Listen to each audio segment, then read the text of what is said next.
Good morning friends, सर्वांना माझा नमस्कार. आजच्या या नवीन व्हिडिओमध्ये तुमचं सर्वांचं स्वागत आहे. आज आपण एसे इंग्लिशमध्ये निबंध कसा लिहायचा या संदर्भात थोडीशी माहिती पाहू. आपण ट्रेंडिंग टॉपिक घेऊ, जसं की ॲक्च्युली 26 जानेवारीचा. या 26 जानेवारीला नेमकं कशाप्रकारे आपल्याला एसे लिहिता येईल, तर त्या काही हिंट्स तुम्हाला मी आजच्या या माझ्या व्हिडिओच्या मार्फत तुमच्यापर्यंत पोहोचवतो.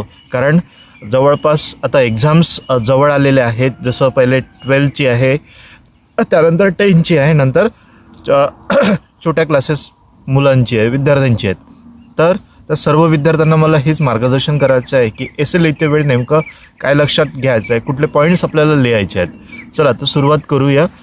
तर ऑन द रिपब्लिक डे विषयी जर समजा आपल्याला लिहायचं आहे, रिपब्लिक डे प्रजासत्ताक दिन यावर आपल्याला समजा एसे लिहायचा आहे, तर आपण कशाप्रकारे त्याची सुरुवात करू, मेन बॉडीमध्ये काय लिहायचं, कन्क्लुजनमध्ये काय लिहायचं, याची सविस्तर सर्व माहिती या ठिकाणी आपण बघू.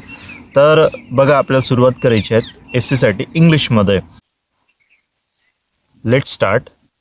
On the 26 January 1950, India became a sovereign nation as the Constitution of India came into force on this day.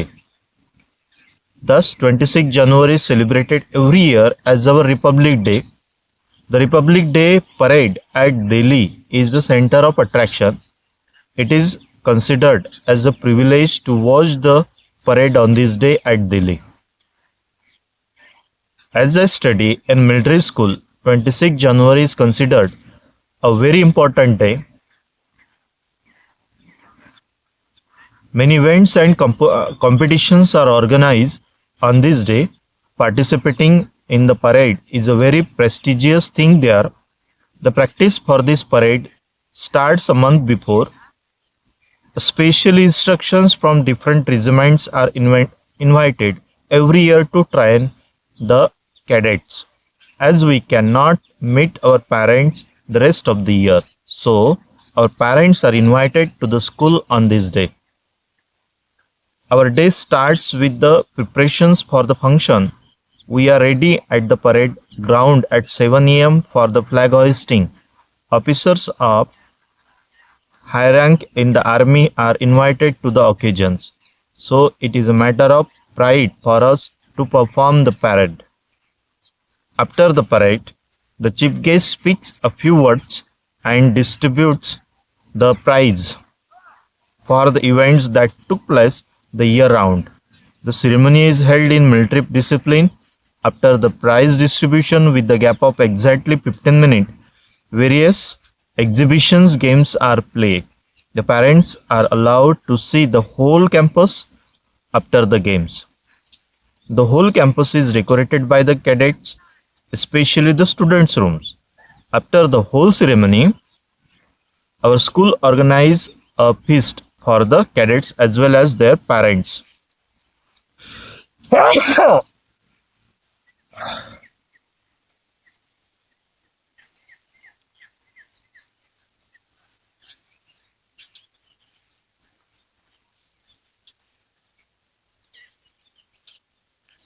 After the whole ceremony, our school organizes a feast for the cadets as well as their parents and all the visitors. On our insistence, we often get a 3 days holiday after the Republic Day. Due to all these activities, it is very important as well as the favorite occasions of all the cadets. Friends, यामध्ये जवळपास 5 पॅरेग्राफमध्ये आपण हा निबंध लिहिलेला आहे आणि मी तुम्हाला नेमकं काय काय त्या ठिकाणी आपण मांडलं किंवा काय काय आपण लिहू शकतो, तर ते त्या ठिकाणी मी तुम्हाला सांगितलं. आता याच्यामध्ये असंच नाही की जसं सांगितलं तसंच लिहायचं, जसं बुकमध्ये असलं तसंच लिहायचं, असं बिलकुल नसते.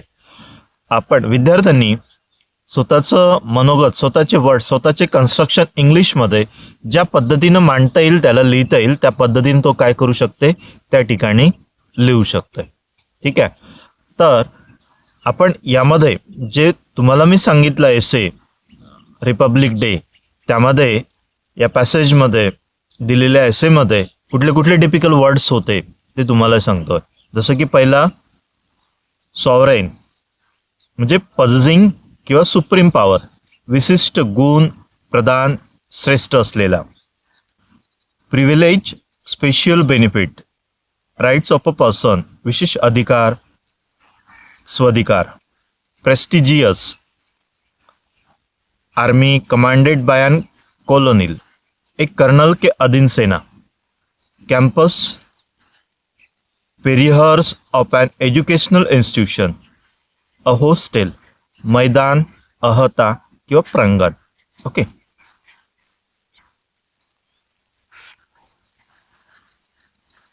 इन्स्ट्रक्टर, इन्स्ट्रक्टर मीन्स प्रशिक्षक, उपदेशक. Regiment, regiment unit. फीस्ट, प्रतिभोज. Cadets, student. ओके. सैनिक छात्र, मिलिटरी स्कूल. ओके. तर हे झाले काही डिफिकल्ट वर्ड्स. आणखी यामध्ये काही डिफिकल्ट वर्ड्स जर तुम्हाला वाटत असेल जे मी तुम्हाला सांगितलं त्यामध्ये तुम्ही कमेंट्समध्ये विचारू शकता. नक्कीच तुम्हाला त्याचा आन्सर मिळेल. ओके. तर निबंध लिहिते वेळी ज्या गोष्टी मी तुम्हाला सांगितल्या, ज्या टिप्स तुम्हाला सांगितल्या त्या नक्कीच खूप महत्त्वाच्या आहेत. आता याच्यामध्ये जे आपण सुरुवात केली ऑन द 26 जानेवारी 1950, तुम्ही याच्यापेक्षा वेगळी पण सुरुवात करू शकता. डझंट मॅटर, काही हरकत नाही. ओके. तर 1950 India became a sovereign nation as a constitution of India came into force on this day. Okay. Thus 26 January celebrated every year as our Republic Day. दरवर्षी 26 जानेवारीला रिपब्लिक डे, प्रजासत्ताक दिन म्हणून आपण काय करतो, सेलिब्रेट करतो, साजरा करतो. Okay. The Republic Day parade at Delhi is the centre of attraction. दिल्लीला काय होतंय, परेड होतंय. It is considered as a privilege to watch the parade on this day at Delhi. या ठिकाणी जी परेड घेतल्या जाते ॲज अ प्रिव्हिलेज असते. प्रिव्हिलेज मीन्स विशेष अधिकार, स्वाधिकार. Okay. As a study in military school, 26 January is considered a very important day. Military स्कूलमध्ये जर समजा आपण नेमकं असलं तर त्या ठिकाणी खूप महत्त्वाचा दिवस हा असतो 26 जानेवारी. Many events and competitions are organise on this day. खूप साऱ्या स्पर्धा या ठिकाणी या दिवसाला असते, 26 जानेवारीला असते. Okay. Participating in the parade is very prestigious things there. वेगवेगळ्या परेड या ठिकाणी ज्या घेतल्या जातात त्या प्रेस्टिजियस असतात. प्रेस्टिजियस मीन्स एक कर्नल के अधीन सेना. ठीक है.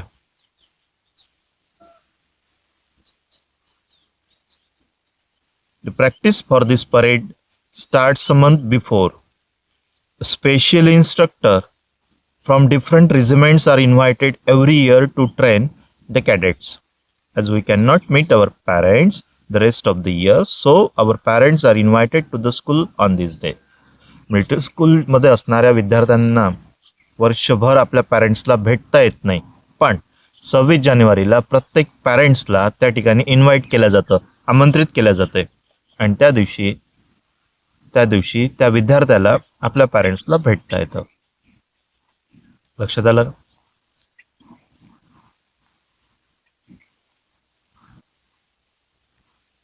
Our day starts with the preparation for the function. Functions जे काही असेल ना त्याची प्रिपरेशन पासून काय होतं, तो दिवस चालू होऊन जातं. We are ready to the parade ground at 7 AM for the flag hoisting.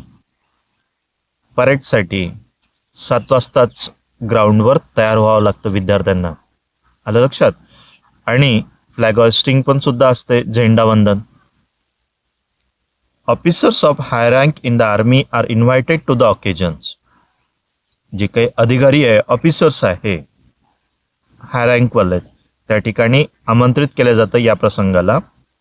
So it is matter of pride for us to perform the parade.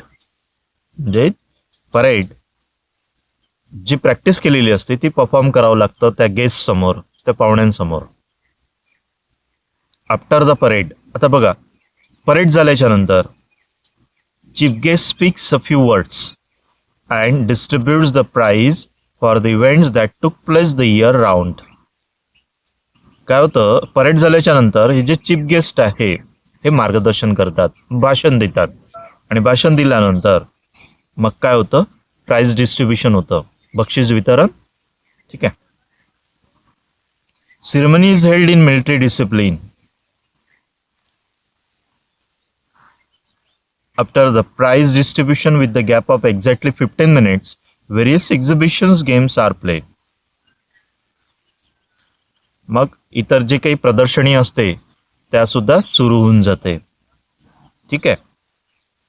The parents are allowed to see the whole campus after the games.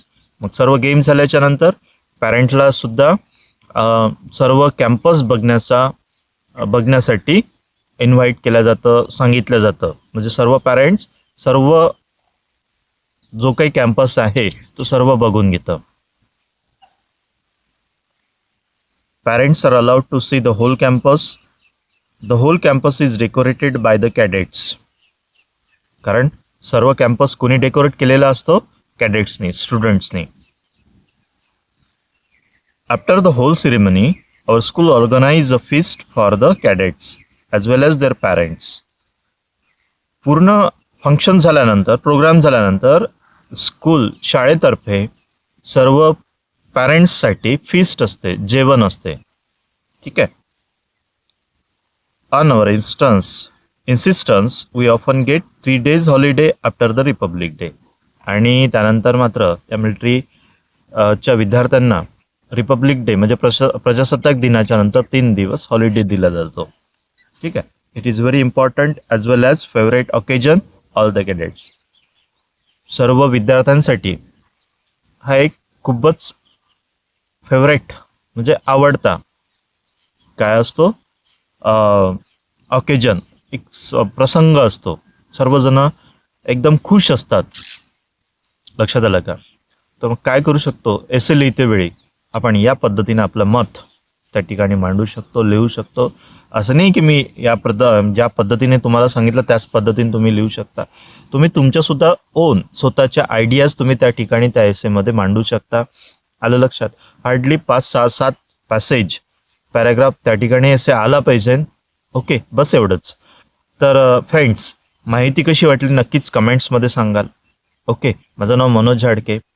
तर अशाच नवीन नवीन गोष्टी किंवा नवीन नवीन विषय जे महत्त्वाचे आहे विद्यार्थ्याच्या दृष्टिकोनातून, तर तुमच्यापर्यंत पोहोचवण्याचं काम नक्कीच करील.